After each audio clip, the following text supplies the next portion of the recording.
Hello बच्चों, so let's see this question. So the question says if the roots of 10x cube minus cx square minus 54x minus 27 equals to 0 are in harmonic progression, then find c and all the roots. तो इस question में हमको एक cubic equation देकर रखी है 10x cube minus cx square minus 54x minus 27 equals to 0 और बोला जा रहा है कि इसके जो रूट्स हैं वो हार्मोनिक प्रोग्रेशन में है। तो हमें c का वैल्यू फाइंड करना है और बचे हुए जितने भी रूट्स हैं और सभी रूट्स को, बचे हुए नहीं, जितने भी रूट्स हैं उसको भी फाइंड करना है।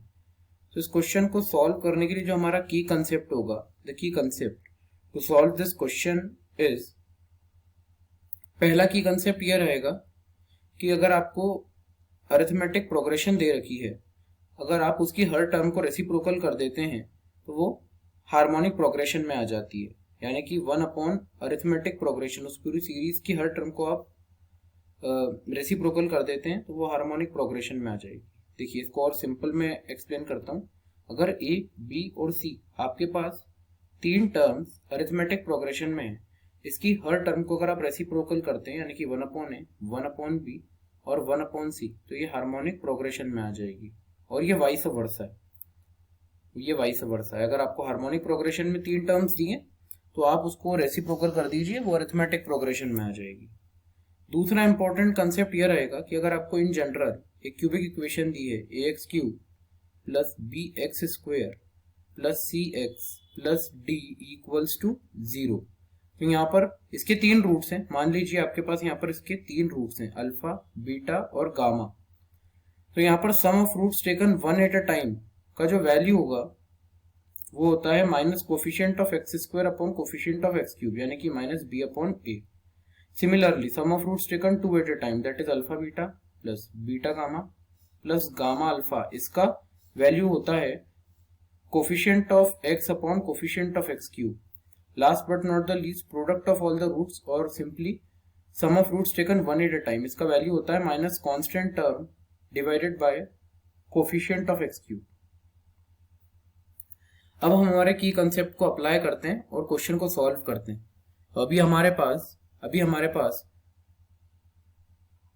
हमें जो क्यूबिक इक्वेशन दी है वो है हमारे पास 10x cube minus cx square minus 54x minus 27 equals to 0। मैं यहाँ पर क्वेश्चन को सॉल्व करने के लिए क्या करूंगा, मैं x को रिप्लेस कर दूंगा 1 अपॉन एक्स से। ऐसा क्यों करूंगा? बिकॉज राइट नाउ इसके जो भी रूट्स हैं, अल्फा बीटा गामा मान लीजिए, इसके जो रूट्स हैं वो हार्मोनिक प्रोग्रेशन में।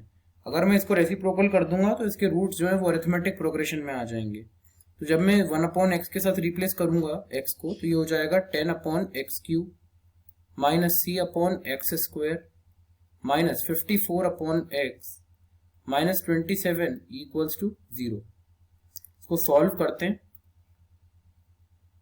इसको सॉल्व करेंगे तो देखिए यहाँ पे हमें मिलेगा 10 minus c x minus 54 x square minus 27 x cube equals to 0। पूरी इक्वेशन में दोनों तरफ माइनस साइन का मल्टीप्लाई कर दीजिए तो आपको मिलेगा 27 x cube plus 54 x square plus c x minus 10 equals to 0। अब इसके जो रूट्स हैं, इस इक्वेशन के जो रूट्स हैं वो अरिथमेटिक प्रोग्रेशन में होंगे। मैं मान लेता हूं इसके रूट्स हैं आपके a माइनस डी, a और a प्लस डी। अल्फा भी बोल सकते हो आप a को, मैंने यहाँ पे अल्फा लिखा है, a जैसा ही है। तो यहाँ पर a माइनस डी, a और a प्लस डी, ये हैं आपके रूट्स और ये आपके अरिथमेटिक प्रोग्रेशन में है। यहाँ पर हम वैल्यू निकालेंगे sum of roots taken one at a time, that is a minus d plus a plus d का वैल्यू, इसका हम वैल्यू निकालते हैं।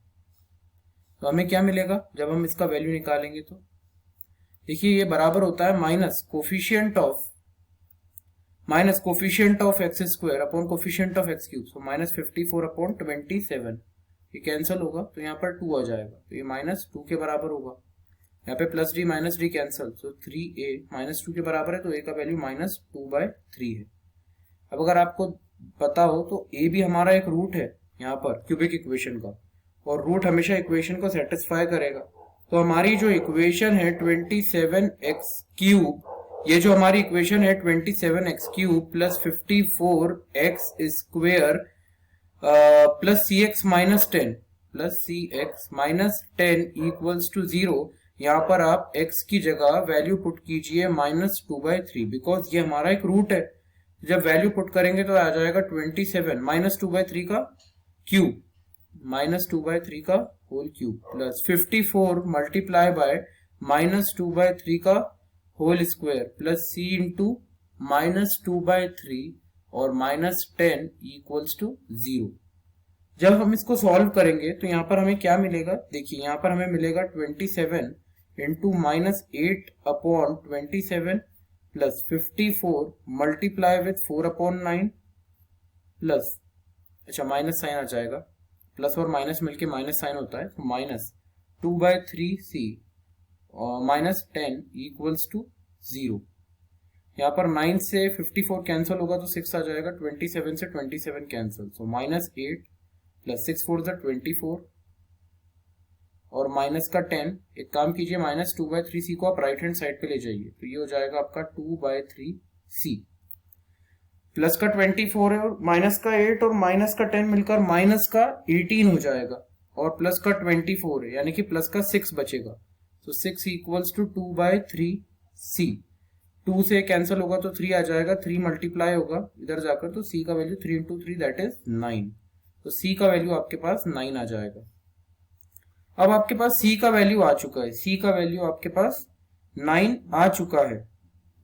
दूसरी चीज हम यहाँ पर ये कर सकते हैं, क्योंकि हमें अभी हमें सभी रूट्स की वैल्यू फाइंड करना है। सभी रूट्स की वैल्यू फाइंड करने के लिए sum of roots taken all at a time और प्रोडक्ट ऑफ रूट्स बोल दीजिए, तो a minus d into a plus d का वैल्यू हम निकालते हैं। ये किसके बराबर होगा, minus constant term divided by coefficient of x cube, तो माइनस का माइनस ऑफ -10 अपॉन 27, तो माइनस ऑफ 10 अपॉन 27 होता है। a का वैल्यू हम निकाल चुके हैं, a का वैल्यू कितना आया, a का वैल्यू हमने अभी निकाला था -2/3 है, तो -2/3 है, इसको पुट कर दीजिए। सबसे पहले a minus d into a plus d कितना होगा, ये हो जाएगा a square minus d square multiply with -2/3, because ये वाला a है, equals to minus of minus will be plus, तो 10 अपॉन 27 आ जाएगा, ये कैंसिल होगा तो 9 आ जाएगा, और ये यहाँ पर कैंसिल होगा तो 5 आ जाएगा। इस माइनस साइन को आप राइट हैंड साइड पे ले जाइए, तो a square minus d square equals to -5/9, मतलब बोथ द साइड्स आप माइनस साइन का मल्टीप्लीकेशन कर दीजिए, तो राइट हैंड साइड पे माइनस साइन आ जाएगा। अब -2/3 का होल स्क्वायर आ जाएगा, a का वैल्यू -2/3 है, minus d square equals to -5/9। इसको सॉल्व करते हैं तो कितना आ जाएगा, 4/9 minus of d square equals to minus of 5/9। इसको आप राइट हैंड साइड पे ले आइए, सो माइनस का d square equals to minus का 5/9 माइनस का 4/9, डिनोमिनेटर सेम है तो एलसीएम वही रहेगा, न्यूमरेटर सिंपली ऐड हो जाएगा, तो -4 - 5 इज -9 और माइनस का डी स्क्वायर, ये कैंसिल हो जाएगा, सो माइनस का डी स्क्वायर बराबर है माइनस के 1 के, ये माइनस माइनस कैंसिल, तो यहाँ पर डी स्क्वायर का जो वैल्यू है वो 1 के बराबर आ रहा है, तो डी का वैल्यू यहाँ पर आ जाएगा ±√1 के बराबर, तो डी का वैल्यू यहाँ पे मैं लिख सकता हूँ ±1।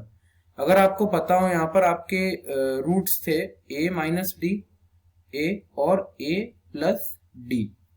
अब a का वैल्यू तो फिक्स है, a का वैल्यू यहाँ पर -2/3 है, तो देखिए a का वैल्यू -2/3 है, बट d का वैल्यू एक तरफ 1 है और दूसरी तरफ d इक्वल्स टू -1 है, तो वैल्यू अलग अलग आएगा। देखिए यहाँ पे तो -2/3 रहेगा, यहाँ पर भी -2/3 रहेगा, यहाँ पर आएगा -2/3 -1, तो ये कितना हो जाएगा, माइनस का 5/3 आ जाएगा, और यहाँ पर आ जाएगा -2/3 + 1, तो ये कितना आ जाएगा, ये आ जाएगा 1/3।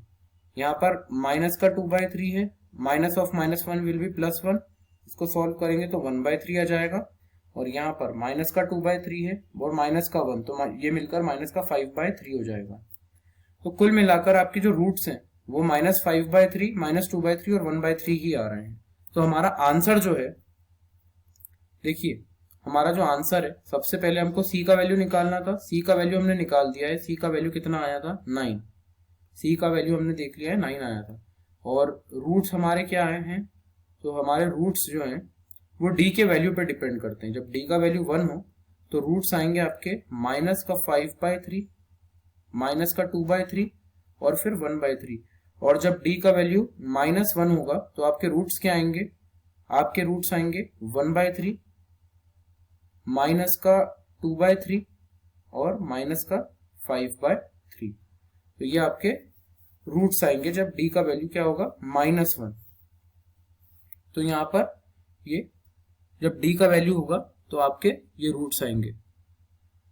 तो हमारा करेक्ट आंसर यही है। तो correct answer of the question is this.